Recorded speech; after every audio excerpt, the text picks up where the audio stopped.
रात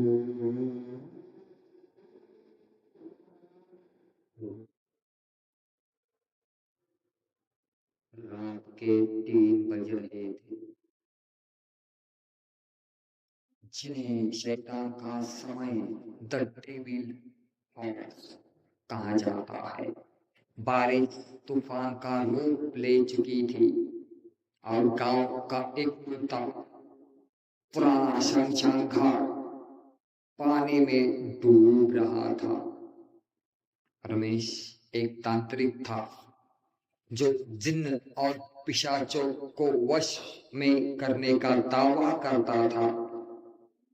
उस रात उसे एक बहुत अमीर आदमी ने अपने इकलौते बेटे का शव के रखवाली के लिए शमशान भेजा, जिसकी मौत किसी रहस्यमयी बीमारी से हुई थी। शमशान की जलती चिताओं के बीच सिर्फ एक लालटेन जल रही थी।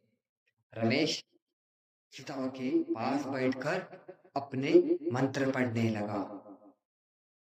अचानक रात के सन्नाटे को चीरते हुई एक तेज नुकीली नाखूनों के खुरचने की आवाज आई। रमेश ने चारों तरफ देखा, लेकिन कोई नहीं था। आवाज उस ताजा बनी कब्र के अंदर से आ रही थी, जहां उस अमीर आदमी के बेटे की लाश दफनाई गई थी। रमेश ने हिम्मत करके कब्र के पास गया। रमेश हिम्मत करके कब्र के पास गया। मिट्टी अंदर से हिल रही थी। रमेश का दिल जोर जोर से धड़कने लगा। उसने तुरंत फावड़ा उठाया और पागलों की तरह कब्र खोदने लगा।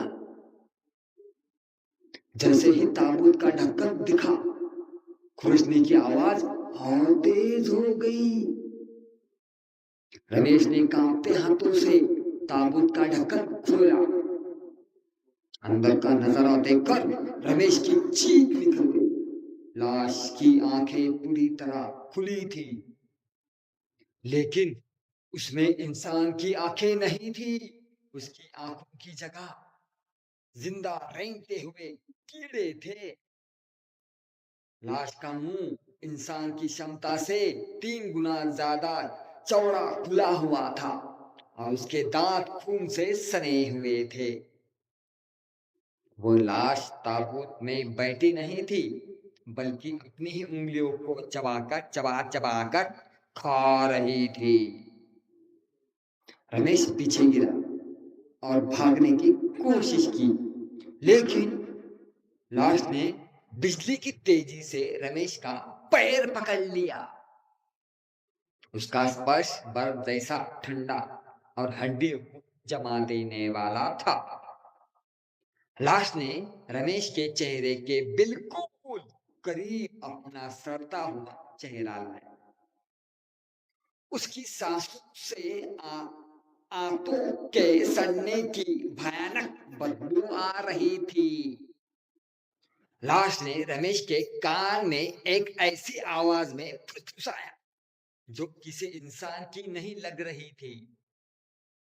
मुझे जिंदा नहीं दफनाया गया था, मुझे जिंदा नहीं दफनाया गया था, तांत्रिक, मुझे बलि चढ़ाया गया था, और जो मुझे मारकर यहाँ लाया उसने तुम्हें मेरी भूख मिटाने के लिए भेजा है।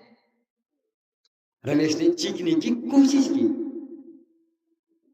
लेकिन लाश ने अपना पूरा हाथ रमेश के गले के अंदर घुसा लिया। शमशान के सन्नाटे में रमेश की हड्डियों के टूटने की और मांस की फटने की आवाज गूंजने लगी।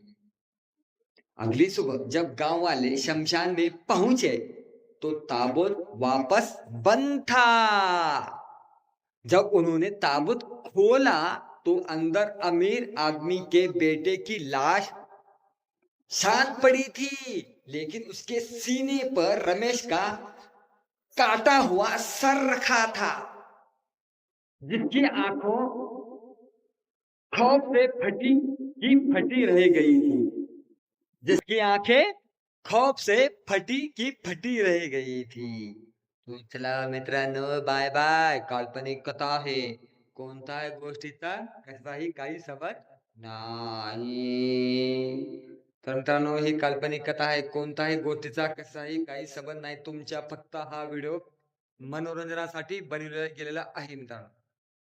काल्पनिक कथा आहे. कोणत्याही गोष्टीचा कसाही काही संबंध नाही मित्रांनो. कमजोर दिल के ना देखे. बाय बाय दोस्तों. सब्सक्राइब करे, लाइक करे और कमेंट करना ना भूले. तो बाय बाय.